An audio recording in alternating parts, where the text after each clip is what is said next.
बानी पीटीआई का साफा केस में जनरल रिटायर्ड बाजवा को अदालत ले जाने का ऐलान। अडियाला जेल में केस की समाअत पर सहाफ़ियों से गैर रस्मी गुफ्तगू में कहा, जनरल बाजवा ने डोनाल्ड लू के कहने पर सब किया। साफा केस में जनरल रिटायर्ड बाजवा और अमरीकी सफारत खाने के ऑफिशल्स को गवाह बनाएंगे।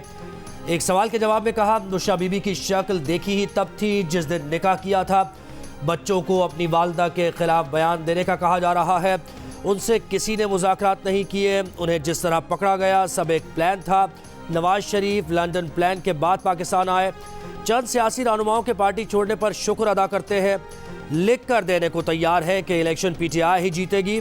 साफा केस में बानी पीटीआई और शाह महमूद कुरैशी पर 12 दिसंबर को फर्द जुर्म आयद की जाएगी।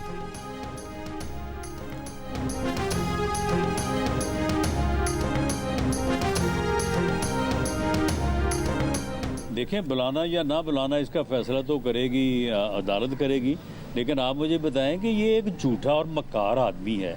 एक दिन एक झूठ बोलता है, दूसरे दिन जो है वो उसके उलट जो है वो बात करता है। ये तो इसने ये कहा नहीं है अपना पहले कि जो है वो अमेरिका ने साजिश करके जो है वो मेरी हुकूमत जो है वो गिराई है। फिर उसके बाद कहा कि नहीं, ये अमेरिका ने नहीं गिराई, ये तो जनरल बाजवा ने यहाँ बैठ के जो है वो साजिश की है मेरे ख़िलाफ़। और अब ये कह रहा है कि मेरे ख़िलाफ़ जो है वो कोई बाहर जो है वो लंदन प्लान बना और उसकी बुनियाद के ऊपर जो है ये 9 मई हुआ। इससे कोई बेशर्म आदमी से पूछे कि ये 9 मई से पहले जब तुम लोगों को ये कह रहे थे कि अगर मुझे गिरफ़्तार किया गया तो आपने फ़लाँ जगह पे जाके एहतियाज करना है। मुस्लिम लीग नून पंजाब के सदर राना सनाउल्लाह की बानी पीटीआई पर तनकीद। कहा, बानी पीटीआई ने पहले अमेरिका फिर जनरल बाजवा और अब लंदन प्लान को अपने खिलाफ साजिश कहा, लेकिन 9 मई की साजिश उन्होंने खुद की, जिसका खमियाजा उन्हें भुगतना पड़ेगा। उन्होंने बानी पीटीआई से सवाल किया कि अपनी गिरफ्तारी की सूरत में कारकुनों को एहतजाज के लिए जगहों का किसने बताया? क्या लंदन में बैठकर कोई उन्हें कह रहा था? अमेरिका ने कहा था या नवाज शरीफ ने कहा था? इलेक्शन में ताखीर होने के सवाल पर राना सनाउल्लाह ने कहा कि इलेक्शन की तारीख सुप्रीम कोर्ट ने दी, जिससे आगे पीछे नहीं किया जा सकता।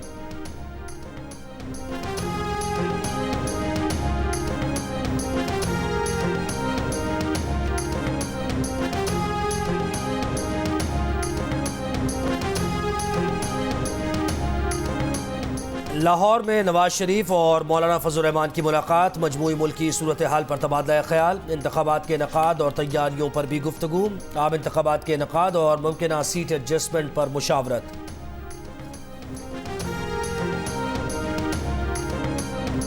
मुस्लिम लीग नून की चीफ ऑर्गेनाइजर मरियम नवाज का कहना है कि बानी पीटीआई पहले कहते थे कि 9 मई के हमले उन्होंने नहीं, उनके कारकुनों ने किए थे।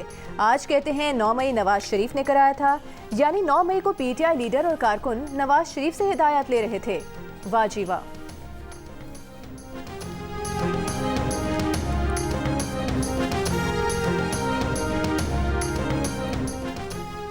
इलेक्शन के लिए फंड्स न मिलने की शिकायत के बाद वजारत ख़जाना की 1-2 दिन में फंड्स जारी करने की यकीन दहानी। सेक्रेटरी ख़जाना इमदादुल्लाह ने इलेक्शन कमीशन हुकाम से मुलाकात के बाद मीडिया से गुफ्तगू में कहा, फंड्स की फराहमी के लिए इलेक्शन कमीशन का 14 नवंबर और 18 नवंबर को ख़त मौसूल हुआ। फंड्स जारी करने के लिए मुख्तलिफ सतह से मंजूरी ज़रूरी होती है। अगले 2 दिन में इलेक्शन कमीशन के मतलूबा फंड्स जारी कर दिए जाएंगे।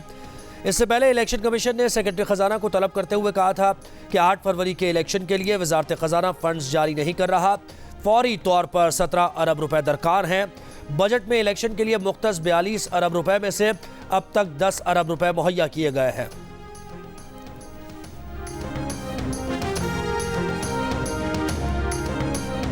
जस्टिस मज़ाहिर नकवी का सुप्रीम जुडिशल काउंसिल के शो कॉज नोटिस के जवाब में अपनी 2 आईनी दरखास्तें समाअत के लिए मुकर्रर करने का मुतालिबा। शो कॉज नोटिस वापस लेने की इस्तदा। रजिस्ट्रार सुप्रीम कोर्ट के नोटिस के जवाब में कहा कि उनकी दरखास्तों पर अब तक नंबर नहीं लगाया गया। रजिस्ट्रार को इख्तियार नहीं कि आईनी दरखास्त के काबिल समाअत होने का फैसला करे।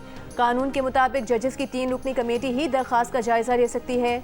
उनके वकील ने कभी नहीं कहा था कि इल्जामात वाज़े होने के बाद कानूनी एतराज़ नहीं करेंगे। सुप्रीम कोर्ट तैनाती की मुखालिफत वाले एतराज़ पर चीफ जस्टिस ने वजाहत के बाद सिर्फ उस एतराज़ से इसलिए दस्तबरदार हुए थे कि जुडिशल काउंसिल गलती तस्लीम करते हुए शो कॉज वापस लेगी। जस्टिस मज़ाहिर नकवी ने जवाब की Nakul chief justice Pakistan justice सरदार तारिक और जस्टिस एजाजुल एहसन को भी भिजवाई है।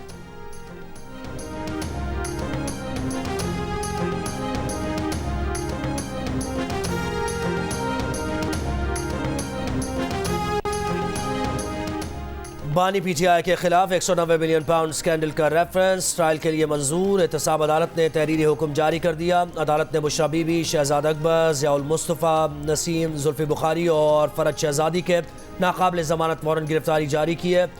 बानी PTI को आज अडियाला जेल में कायम एहतसाब अदालत में पेश नहीं किया गया। अदालत का सुपरिटेंडेंट अडियाला जेल को आइंदा समात पर बानी PTI को एहतसाब अदालत में पेश करने का हुक्म। रेफरेंस की आइंदा समात 6 दिसंबर को अडियाला जेल में होगी।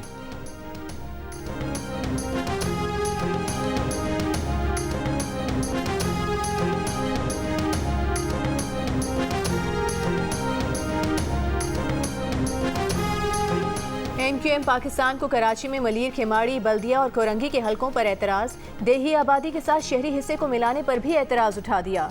MQM वफ़द की चीफ इलेक्शन कमिश्नर से मुलाकात की अंदरूनी कहानी सामने आ गई। ज़राए के मुताबिक MQM पाकिस्तान के वफ़द का कहना था कि सूबाई इलेक्शन कमिश्नर के होते इलेक्शन शफाफ नहीं हो सकते। ये हल्का बंदियों पर MQM का इस्लामाबाद हाई कोर्ट में दरख्वास्त दायर करने पर भी गौर।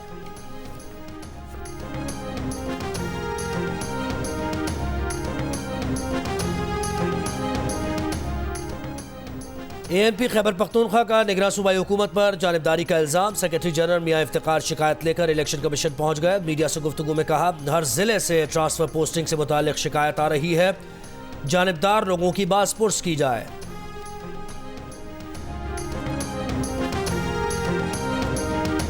PTI पार्लियामेंटेरियंस के सरबराह परवेज खटक का कहना है कि नहीं पता लेवल प्लेइंग फील्ड क्या होता है। सियासी जमातें एक दूसरे पर तनकीद न करें, इलेक्शन में पता चल जाएगा कौन बड़ा बहादुर है। इत्तेहाद उससे करेंगे जो बेहतर पॉलिसी बनाए, वरना ऑपोजिशन में बैठ जाएंगे। दीरबाला में जलसे से खिताब में कहा कि गलत पॉलिसी से मुल्क मुआशी अदम इस्तेहकाम का शिकार है।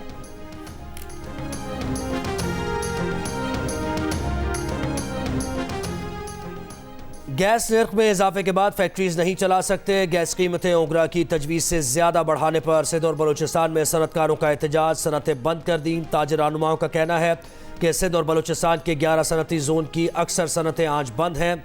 लाइन लॉसेज और सर्कुलर डेट के पैसे भी हमसे लिए जा रहे हैं। हड़ताल ख़त्म कराने के लिए वफाकी सेक्रेटरीज और वो लोग राबते कर रहे हैं जिनके पास फैसले का इख्तियार नहीं।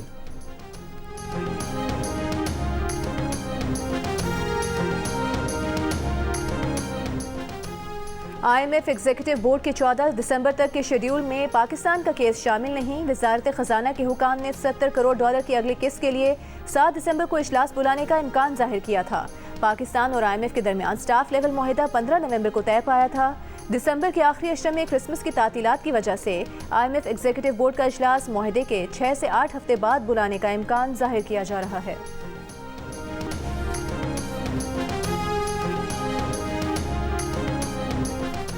पाकिस्तान स्टॉक एक्सचेंज का 100 इंडेक्स पहली बार 62,000 पॉइंट्स की सतह अबूर कर गया। कारोबारी हफ्ते के पहले दिन सौदों में तेजी। इंडेक्स 801 पॉइंट्स के इजाफे के बाद 62,493 पॉइंट्स पर बंद। इंटरबैंक में $44 पैसे सस्ता होकर $284.53 पर बंद। इंटरबैंक में गुज़श्ता कारोबारी हफ्ते के आखिरी दिन $284.97 पर बंद हुआ था। चेयरमैन नैब का शहरियों को हाउसिंग स्कीम्स के फ्रॉड से बचाने के लिए नई पॉलिसी लाने का ऐलान। बिल्डर और खरीदार के साथ रेगुलेटर भी पहले दिन से हर ट्रांजैक्शन का हिस्सा होगा। लेफ्टिनेंट जनरल नज़ीर अहमद बट ने कहा कि हाउसिंग स्कीम्स के हर 10 में से 7 क्लाइंट्स फ्रॉड का शिकार हैं। शहरियों को हाउसिंग स्कीम्स के फ्रॉड से बचाने के लिए नई पॉलिसी ला रहे हैं। अब बिल्डर और खरीदार के दरमियान हर ट्रांजैक्शन 2 तरफा नहीं 3 तरफा होगी। पहले दिन से ही बिल्डर और खरीदार के साथ रेगुलेटर भी हर ट्रांजैक्शन का हिस्सा होगा। तमाम ट्रांजैक्शंस बैंकिंग चैनल से होंगी। नैब बिजनेस कम्युनिटी की मुहाफिज होगी, तंग नहीं करेगी। खौफ और हरासगी की कैफियत समझे खत्म हो गई।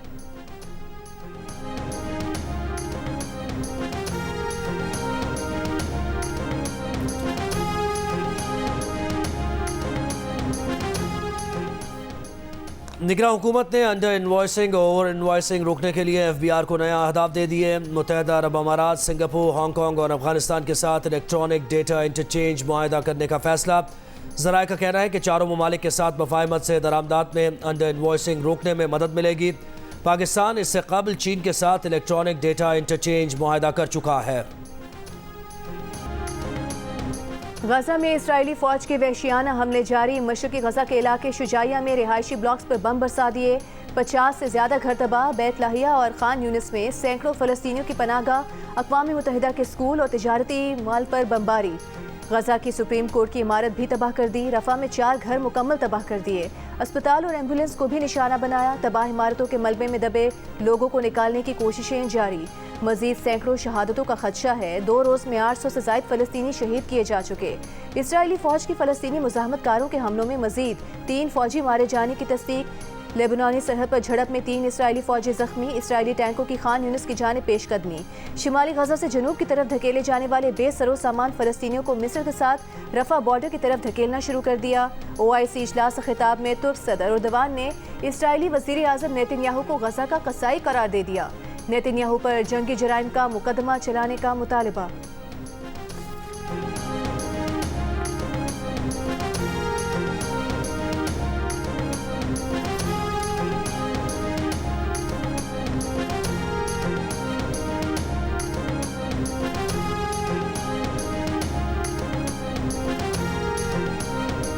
पानी ज़ाया और बेदरेग इस्तेमाल करने वाले घरेलू सार्फिन पर 10,000 और कमर्शियल सार्फिन पर 20,000 रुपये जुर्माना होगा। बार बार आलूदा धुआं छोड़ने वाली फैक्ट्रीज़ को भी 10-10 लाख रुपये जुर्माना अदा करना होगा। स्मॉग की रोकथाम के लिए दायर दरखास्तों की समाअत में जस्टिस शाहिद करीम ने रिमार्क्स दिए। मसनूई बारिश पर आवाम का पैसा खर्च करने की इजाज़त नहीं देंगे। हुकूमत स्मॉग के तदारुक के लिए इक़दाम कर ले, बहुत है। इस शहर को पता नहीं क्या बनाना चाहते हैं। स्मॉग के सीजन में तरक्याती मंसूबे जारी हैं। मज़ीद समाअत 8 दिसंबर तक मुलतवी। लाहौर में 2 रोज़ के वक्फे के बाद स्मॉग फिर बढ़ गई। दुनिया के आलूदा तरीन शहरों की फहरिस्त में लाहौर फिर सरे फहरिस्त।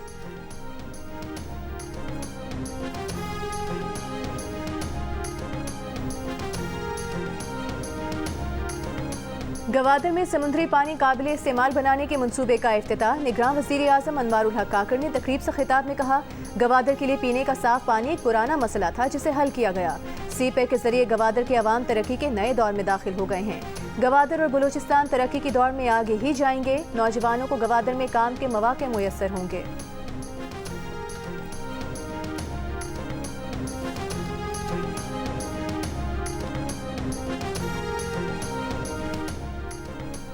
लाहौर में गुर्दों की गैर कानूनी पैवंदकारी के इल्ज़ाम में 4 मुलजिम गिरफ्तार। गैर कानूनी पैवंदकारी में मुलव्वस डॉक्टर्स की गिरफ्तारी की कोशिशें जारी। SP सिद्रा खान के मुताबिक मुलजिमान ने लाहौर से 90 अफराद के गैर कानूनी तौर पर गुर्दे निकलवाए। गैर कानूनी पैवंदकारी का काम इस्लामाबाद के फार्म हाउस में किया जाता था।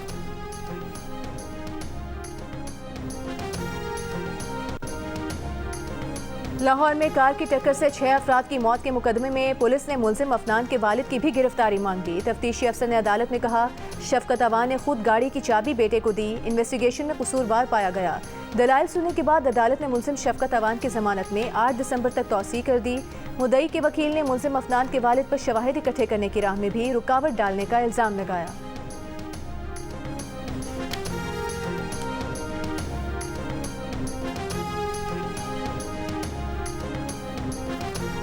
अदालत ने मुद्दई से भी बात की और मुद्दई ने भी बताया कि इस तरह मेरे साथ ज्यादती भी हो रही है और ये जो मुलज़िम है बुनियादी तौर पे ये बाहर है कि आप इनको भी तंग कर रहा है, एविडेंस को कलेक्ट नहीं होने दे रहा। लाहौर में निजी गर्ल्स कॉलेज की बस पर फायरिंग में जख्मी तालिबा मुसलसल 7वें रोज भी वेंटिलेटर पर। अस्पताल इंतजामिया के मुताबिक तालिबा के सर में गोली लगी है। हालत इंतहाई तशवीशनाक है। सर्जरी से मुताल्लिक जायजा लिया जा रहा है। फायरिंग में जख्मी दूसरी तालिबा सर्विसेज अस्पताल में जेर इलाज, हालत खतरे से बाहर। 100% ये आपको बताता हूँ कि ये इनकी मुलाकातें भी रही और इन्होंने देखा भी उनको, और जैसा कि आज इन्होंने बयान दिया है उस पर मेरा ये जो मैं आपको सच बता रहा हूँ वो ये है कि इसमें इन्होंने इतना बड़ा झूठ बोला है कि जिसकी मैं समझता हूँ जितनी मज़ामत की जाए कम है। और ऐसे अपनी कौम के सामने ऐसे झूठ बोलना इनको ज़ेब नहीं देता, अपने लोगों को गुमराह करना। बानी PTI का बुशरा बीबी को निकाह से पहले ना देखने के दावे पर ओन चौधरी का बयान सामने आ गया। कहा कि बुशरा बीबी को निकाह से पहले ना देखने का दावा इस सदी का सबसे बड़ा झूठ है। खुद साबिक चेयरमैन PTI को मुलाकात के लिए लेकर जाता रहा। बानी PTI निकाह से पहले बुशरा बीबी से एक बार नहीं दर्जनों बार मिले, देखा भी, घंटों मुलाकात करते रहे। बुशरा बीबी कुरान पर हलफ दे दें कि उन्होंने साबिक चेयरमैन पीटीआई को निकाह से पहले चेहरा नहीं दिखाया। खुद को कौम का लीडर बोलने वाला झूठ बोले तो फर्ज है कि सच सामने लाऊं। बानी पीटीआई के पोल खोले तो उन्हें शर्म से सर छुपाने की जगह नहीं मिलेगी।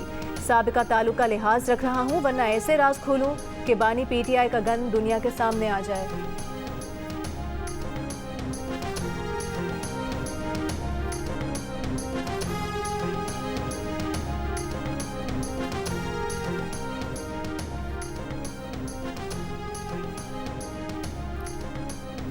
नून लीग के रहनुमा राना सनाउल्लाह ने दानियाल अजीज़ की एहसन इकबाल पर तनकीद को टिकट का झगड़ा करार दे दिया। कहा, दानियाल अजीज़ इस हल्के से अवैस कासिम और एहसन इकबाल अपने बेटे अहमद इकबाल को मैदान में उतारना चाहते हैं। मसला महंगाई था तो दानियाल अजीज़ 16 माह की हुकूमत के दौरान खामोश क्यों रहे।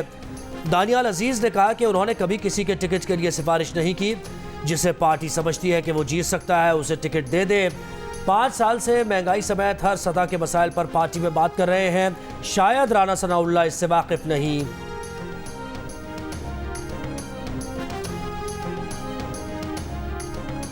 पीपुल्स पार्टी ने जितने एतराजात किए वो सब कबूल कर लिए गए और जितनी बाकी पार्टियों ने किए वो सब रिजेक्ट कर दिए गए। जनाब ये तो बाय डिज़ाइन है। इलेक्शन कमीशन जो सिंध का है उसके जो हेड हैं एजाज चौहान, पीपुल्स पार्टी के ख्वाहिश उसके सियासी मफादात मकासद के लिए जो कुछ पीपुल्स पार्टी उनके लिए कर सकती है वो पीपुल्स पार्टी कर रही है, और जो वो पीपुल्स पार्टी के लिए कर सकते हैं वो पीपुल्स पार्टी के लिए कर रहे हैं।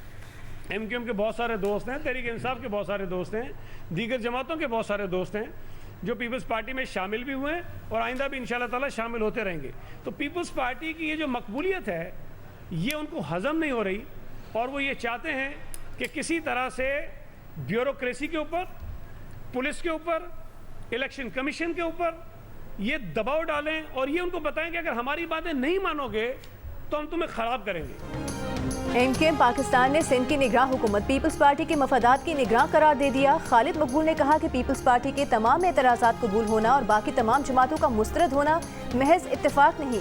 इलेक्शन कमीशन के मेंबर सिंध एजाज अनवर चौहान और पीपल्स पार्टी एक दूसरे के मफादात का तहफ़्फ़ुज़ कर रहे हैं। खालिद मकबूल को जवाब देते हुए पीपल्स पार्टी के सईद गनी ने कहा कि पीपल्स पार्टी के कहने पर निगरान हुकूमत में कोई अफसर नहीं लगाया गया। नून लीग एमक्यूएम पाकिस्तान को इस्तेमाल करना चाहती है। एमक्यूएम से दरख्वास्त है किसी साजिश का हिस्सा न बने।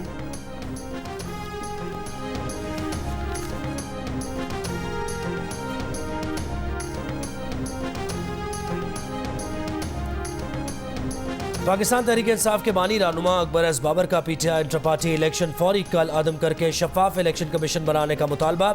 साबिक चेयरमैन पीटीआई के नाम वीडियो पैगाम में कहा, कारकुनों को वोट के जमहूरी और आईनी हक से क्यों महरूम कर रहे हैं। जाली इलेक्शन की वजह से पीटीआई मजीद खतरात से दोचार हो गई है।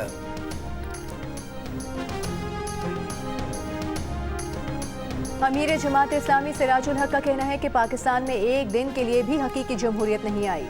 कौम के 40 साल ज़ाया कर दिए। पेशावर में पार्टी उम्मीदवारों से खिताब करते हुए उनका कहना था कि 2 खानदानों की कोशिश रही है कि दरमियान में हुकूमत करने कोई ना आए।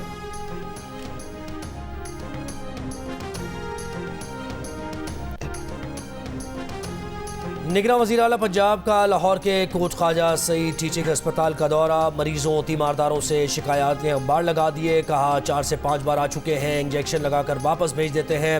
अमले में कमी और सहूलतों की अदम दस्तियाबी का नोटिस। MS की तब्दीली का हुक्म। अस्पताल में इलाज की सहूलतों में बेहतरी के लिए सेक्रेटरी सेहत से भी राबता।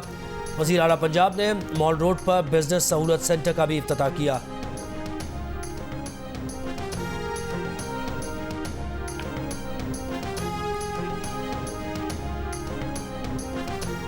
तुर्बत में मुबैना CTD मुकाबले में हलाक नौजवान के लवाहिकीन का धरना आज भी जारी। मुबैना मुकाबले की अदालती तहकीकात और जिम्मेदारान के खिलाफ कार्रवाई का मुतालबा।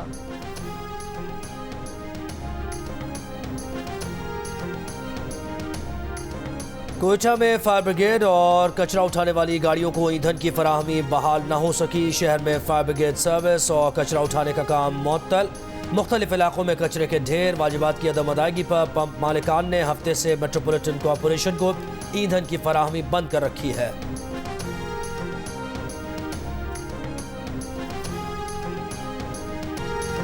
COP28 कॉन्फ्रेंस में पाकिस्तान के लिए एक और एजाज। बलूचिस्तान की डॉक्टर आलिया हैदर ने front line climate health award जीत लिया। डॉक्टर आलिया ने 2022 में सिंध, बलूचिस्तान और पंजाब के सैलाब ज़दा इलाकों में फ्री मेडिकल कैंप्स लगाए। सैलाब मुतासरीन को मुफ्त तिब्बी सहूलियात फराहम की। अवार्ड उनकी खिदमात के एतराफ़ में दिया गया।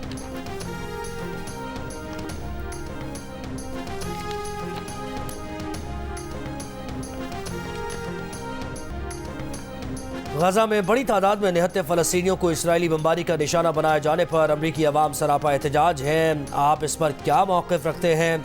अमरीकी सहाफ़ी के सवाल पर रिपब्लिकन सेनेटर लिंडसे ग्राहम का जवाब, बोले इस सूरत हाल में और क्या किया जा सकता है। दूसरी आलमी जंग और पर्ल हार्बर में भी अमवात हुई। क्या अमरीकी अवाम को उस वक्त फ़िक्र लाहक हुई थी कि कितने लोग मर रहे हैं जब हम टोक्यो और बर्लिन को तबाह कर रहे थे? मैं जानता हूँ कि ये एक जैसी सूरत हाल नहीं, लेकिन इसमें मुमासलत है।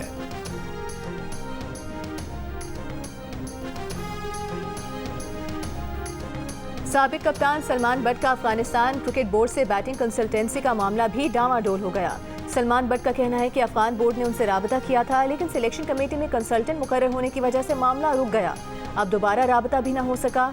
2 रोज पहले स्पॉट फिक्सिंग केस में सजा याफ्ता सलमान बट को निगरान वज़ीर आज़म की हिदायत और सोशल मीडिया पर दबाव के बायस पीसीबी सिलेक्शन कमेटी से निकाल दिया गया था।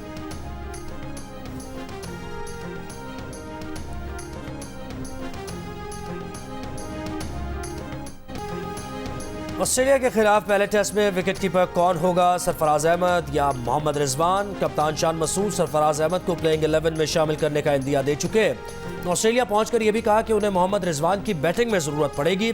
विकेट कीपर सरफराज अहमद का कहना है कि रिजवान और उन्हें जो भी रोल दिया जाएगा वो उस पर पूरा उतरने की कोशिश करेंगे। Pakistani test squad team Canberra में training.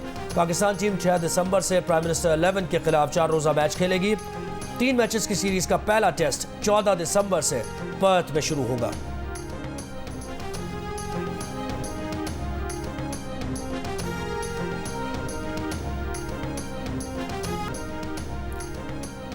Karachi tape ball premier league में आज डीएचए का मुकाबला मलीर और नॉर्थ का सामना क्लिफ्टन से होगा। इवेंट के मैचेस जियो सुपर से बराह रास्त नशर किए जा रहे हैं।